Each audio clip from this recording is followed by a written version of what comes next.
The most powerful warrior species in the galaxy was about to lose everything. Not because of war. Not because of weakness. But because they ignored the one girl they called useless. On the twin-sunned world of Karath VA, strength was law. The Karath were tall, armored beings with silver-blue scales and burning gold eyes. Their cities were carved into mountains. Their children trained with blades before they could speak full sentences. Power was worshipped. And anything weak was erased from memory. Lyra was born during a storm season. The sky cracked with lightning the night she hatched. Many said it was a bad sign. When the shell broke, silence filled the chamber. She had no wings. Among the Karath, wings meant status. Wings meant flight in battle. Wings meant honor. Without them, she would never soar above the battlefield like the others. She would never lead aerial strikes. She would never be a symbol of power. Her parents did not abandon her. That was not their way. But they stopped expecting anything. And among the Karath, that was worse. While others trained in the sky, Lyra stayed near the ground. While others sharpened blades, she studied machines. While others chased glory, she wandered through scrapyards beneath the capital city. She learned early that pain could become fuel. If she could not win with strength, she would win with thought. The Karath had technology far beyond most species. Plasma shields, gravity cannons, warships the size of cities. But they only used technology for battle. Lyra saw something else. She saw patterns, energy flaws, structural weaknesses, hidden inefficiencies. She built small devices from discarded parts. Tiny drones, signal scramblers, shield enhancers.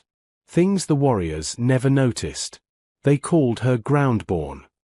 They laughed when she rolled past in her hovering chair she built herself. She thinks machines make her equal, one warrior once sneered. Lyra said nothing. She did not cry. She improved. Years later, humans arrived. They were smaller, softer, no scales, no wings, no claws. The Karath did not respect them. Humans came with offers of alliance, research exchange, and shared exploration routes.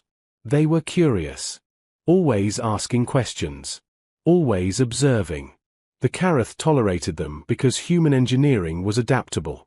But they never saw humans as equals. One human stood out. His name was Elias Rowan. He was not a soldier. He was not a diplomat. He was an engineer. And he noticed Lyra. Their first meeting happened in the lowest maintenance docks beneath the capital. Lyra was rebuilding a damaged defense drone when a voice behind her said, "That stabilizer is reversed." She froze. Slowly, she turned. The human stood there with oil on his hands and calm grey eyes. He wasn't mocking. He wasn't afraid. He was analyzing. "It works better reversed," she replied coldly. He tilted his head. "Show me." No one had ever said that to her. Not move. Not leave. Not why are you here. But show me. So she did. She activated the drone. It lifted, adjusted, recalibrated faster than military standard units. Elias let out a low whistle. "That's brilliant." The word hit her harder than any insult ever had. Brilliant. She did not know how to respond. Humans were strange. They valued problem-solving over pride. They asked questions instead of asserting dominance. Elias returned the next day. And the next. He brought schematics. She brought improvements. He showed her human adaptive armor. She modified it for Karath physiology in minutes. He introduced her to human coding systems. She rewrote them more efficiently. For the first time in her life, she wasn't invisible. Weeks passed. Then the crisis came. A deep space enemy species known as the Vorthan entered Karath territory. Unlike the Karath, the Vorthan did not fight with brute force. They used signal disruption. They hacked navigation grids. They destabilized shield harmonics remotely. Entire Karath battle fleets began malfunctioning mid-flight. Wings and claws meant nothing when warships lost power. The Karath warriors panicked. They had never faced an enemy that attacked systems instead of bodies. Humans recognized the pattern immediately. "This is cyber-siege warfare," Elias said during emergency council. The Karath generals dismissed him. "We do not hide behind machines," one commander growled. Elias did not argue. He looked at Lyra. And Lyra understood. That night, deep in the lower docks, Lyra and Elias worked without rest. The Vorthan signal frequency was layered and adaptive. It mutated every few seconds. Standard Karath countermeasures were too slow. But Lyra had studied inefficiencies for years. She didn't try to overpower the signal. She redirected it.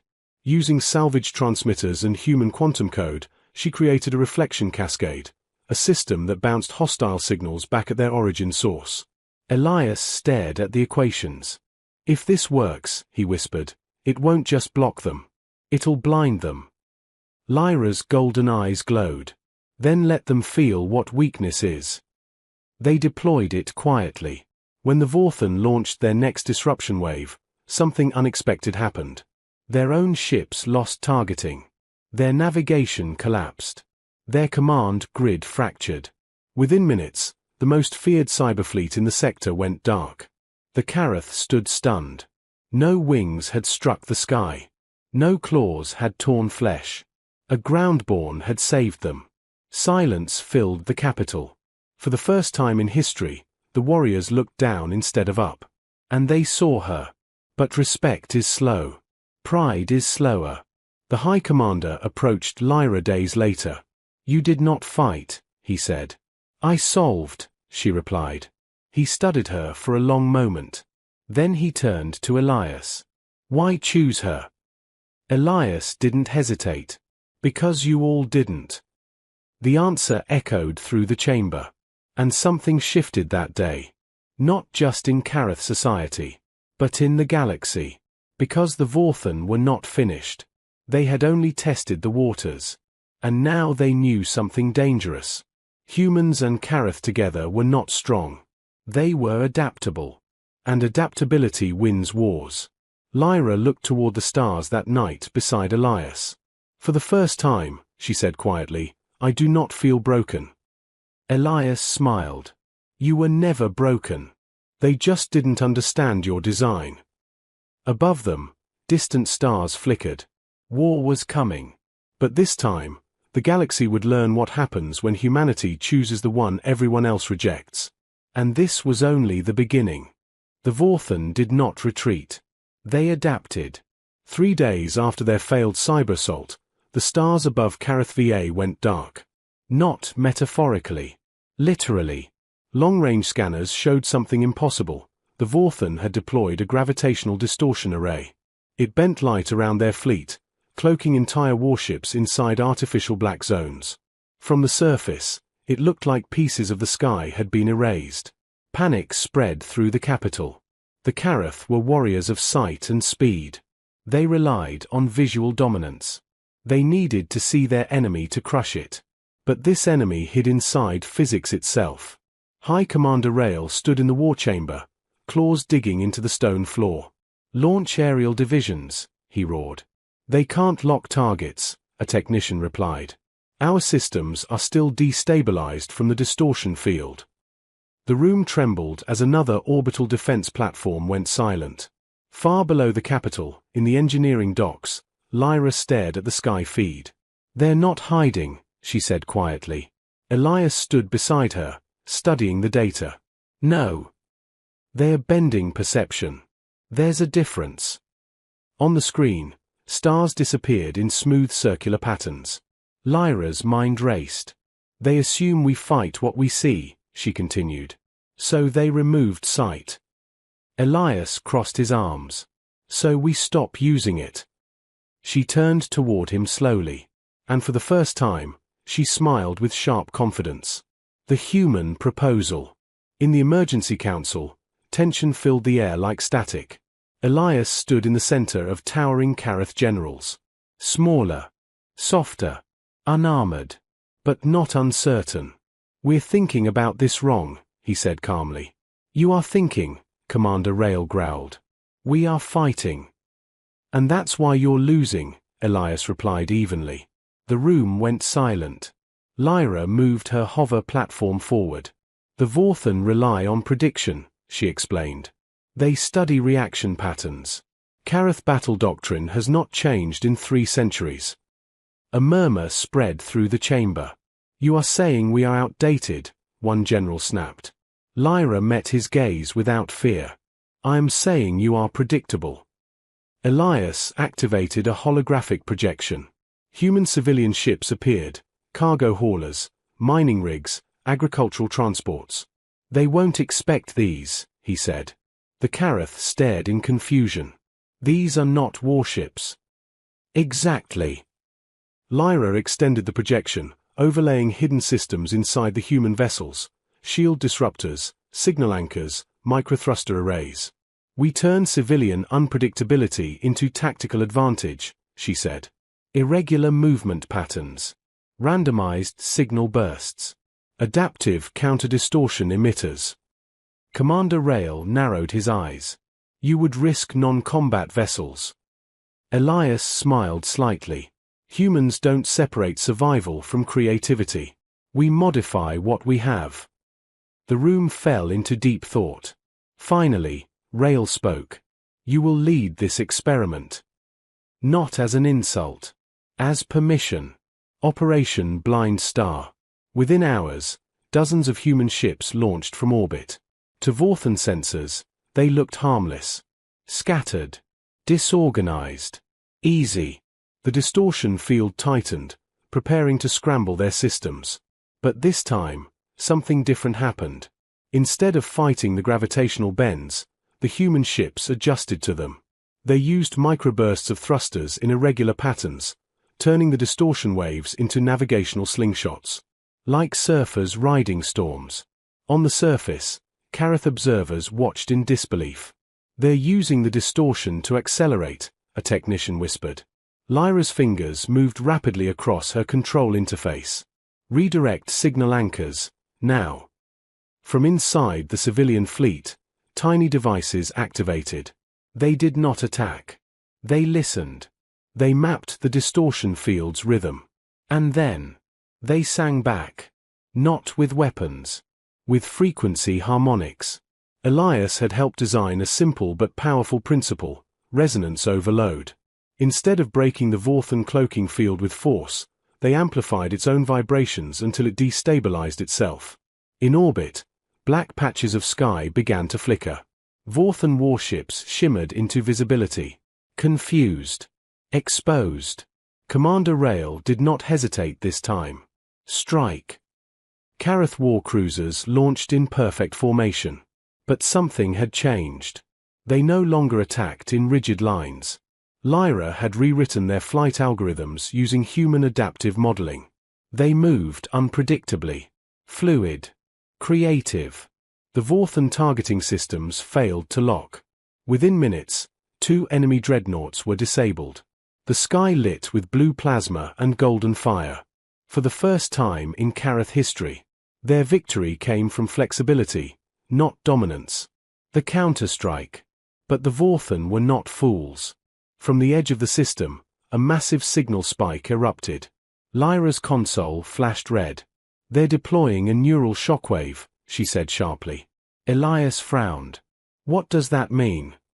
They can't outfight us. So they'll break morale. Moments later, a psychic pulse washed across Kareth VA. It wasn't physical. It was emotional. Amplified doubt. Amplified fear. Old memories resurfaced. Failures. Weakness. Across the planet, warriors dropped to one knee, overwhelmed by sudden internal voices. You are not strong enough. You will fail. Lyra froze. The words pierced deeper for her than most. Because she had heard them all her life. Her breathing quickened. Elias grabbed her shoulder gently. Hey! Look at me. Her golden eyes flickered. They're not creating fear, he said firmly. They're amplifying what's already there. She clenched her claws. So we silence it. How? She closed her eyes. All her life, she had survived by ignoring voices, by focusing on logic, on patterns. Emotion was noise. But humans did something different. They faced fear together. She opened her eyes. Broadcast. Elias understood immediately. Across Kareth communication grids, Lyra's voice echoed. Calm. Clear. They attack our minds because they cannot defeat our ideas. Warriors listened. They say we are weak. They say we are broken. They say we are different. Her voice did not shake. But different is not failure. Elias stepped beside her. And humans have survived every disaster in our history by one rule, he added. We adapt faster than fear. The psychic wave continued. But something changed. Instead of resisting individually, Kareth and humans synchronized communication channels. Shared neural stabilizers. Shared signal grounding. They didn't isolate. They connected. The shockwave weakened. Because unity is harder to fracture than pride. A new doctrine. The Vorthan fleet began retreating. Not destroyed. But disrupted. As the distortion field collapsed completely, stars returned to the sky. Commander Rail approached Lyra again. You have rewritten our warfare. Lyra shook her head slightly. No. We expanded it. Rail turned to Elias. And you? Elias shrugged. We just hate losing.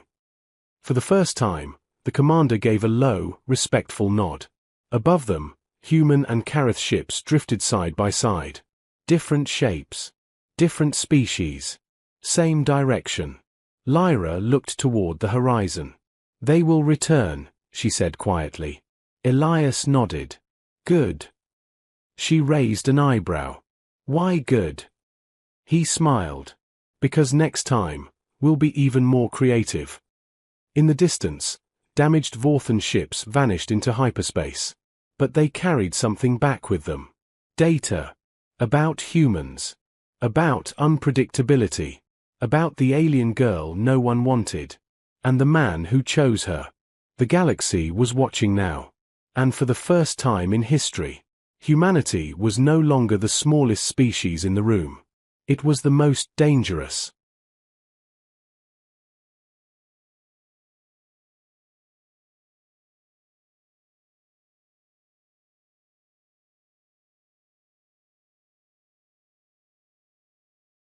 The Vorthan did not come back with ships. They came back with silence. For 2 weeks, the stars remained calm. No distortion fields. No cyber attacks. No psychic waves. That was what frightened Lyra the most. Enemies who scream are predictable. Enemies who go quiet are planning. Deep inside the Kareth orbital array, Lyra studied long-range scans. Elias leaned against a console, watching her work. You see something, he said. Yes, she replied. But I wish I didn't. She enlarged a section of deep space. At first glance, it looked empty. Then she enhanced gravitational readings. Tiny fluctuations. Almost invisible. They're building something, Elias said softly. Lyra nodded. Not a fleet. Not a weapon. Her claws tightened. A gate. The real invasion. The Vorthan had learned.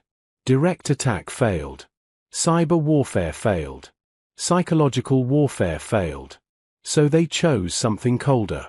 They were building a stellar siphon gate, a device designed to drain energy directly from Kareth's twin suns. Not to destroy the planet. To starve it. No sunlight meant no power grids. No agriculture. No atmosphere stability. A slow extinction. Commander Rail stared at the projection in disbelief. They would extinguish an entire system, just to win. Elias answered quietly. Some species fear what they can't control. Lyra's voice hardened. They cannot control us. The war chamber fell silent. The gate was positioned far beyond traditional battle range, protected by layers of autonomous drones and quantum shields. A direct assault would fail. The Carath prepared fleets anyway. Lyra shook her head. You are thinking like warriors again. Rael looked at her. Then tell us how to think. The impossible plan. Lyra requested something no Carath had ever asked for. Access to every civilian satellite. Every research probe. Every weather drone. Those are not weapons, Rael said. They are tools, Lyra replied. Elias stepped forward. And humans build revolutions out of tools. Within hours, a different kind of fleet launched. Not warships. Thousands of small devices. Old satellites. Mining drones. Communication relays. Scrap rebuilt in secret over years. Lyra had prepared her whole life without knowing it. The Vorthan Gate pulsed as it absorbed stellar energy. Streams of light bent unnaturally toward its core. Time was short. Elias piloted a small human transport ship at the center of the swarm. Lyra connected remotely, her mind synchronized with the network she designed. The plan was simple. Overwhelm through creativity. Instead of attacking the gate's shields directly, they targeted its assumptions. The siphon calculated resistance based on military force. It did not account for chaotic microobjects approaching from thousands of angles. The swarm moved like a living cloud. Each device transmitted tiny bursts of conflicting data. False mass readings. Fake gravitational signatures. Echoed star frequencies.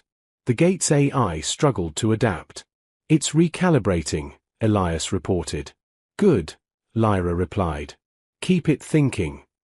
The more it calculated, the more unstable it became. Because Lyra had built one final element into the swarm. Human curiosity. Hidden within the smallest probes was a viral algorithm. Not destructive, but inquisitive. It asked the gate questions. Constantly. Why this pattern? Why this frequency? Why this threshold? The gate's AI, designed to optimize efficiency, attempted to answer. In doing so, it exposed its core logic structure. Lyra traced it instantly. There, she whispered. Elias didn't ask how she saw it. He trusted her. Ready, he said. Lyra triggered the final sequence. Instead of cutting the energy stream, she reversed the flow. For a brief moment, the siphon gate tried to absorb more power than it could contain. Its shields flickered. Its structure strained. And then, the gate imploded inward, collapsing under its own overcalculation. A silent burst rippled across space. The twin suns stabilized. The sky brightened. The war ended not with explosion, but with overload of logic. The message to the galaxy. Days later, a transmission arrived from the Vorthan. Not a threat. A question. How did a physically inferior species defeat us? The Carath prepared to respond with dominance. Lyra stopped them. No, she said softly. Elias looked at her. What do we tell them? She thought for a long moment. Then she transmitted a simple answer. We do not compete in strength. We compete in imagination. The Vorthan never attacked again. They began studying instead. Other species across the galaxy noticed. The Carath changed. Wingless hatchlings were no longer dismissed. Engineering academies grew larger than training arenas. Strength was still respected. But creativity was honored. Commander Rael visited Lyra one final time in the lower docks. You have reshaped our future, he said. She looked at the scrapyard that once felt like a prison. It was always there, she replied. You just didn't see it. Rael turned to Elias. You chose wisely. Elias smiled. I didn't choose strength. He looked at Lyra. I chose potential. The endless beginning. Months later, Lyra stood on a platform overlooking the capital. Young Carath engineers tested new adaptive ships in the sky. Human and Carath children studied together below. The twin suns shone brighter than ever. You realize, Elias said quietly, this won't be the last challenge. Lyra nodded. I hope not. He raised an eyebrow. You hope. She looked toward the stars. Every problem is a door. He laughed softly. That's the most human thing you've ever said. She tilted her head. Perhaps humanity is contagious. Far beyond their system, unknown civilizations observed. They analyzed battle data. They studied the rise of an alliance built not on dominance, but on defiance of limitation. One truth began spreading across star systems. If humans stand beside you, weakness becomes invention. If humans choose you, rejection becomes revolution. And if you try to defeat them, you better prepare for something you cannot predict. Because humanity does not win by being the strongest.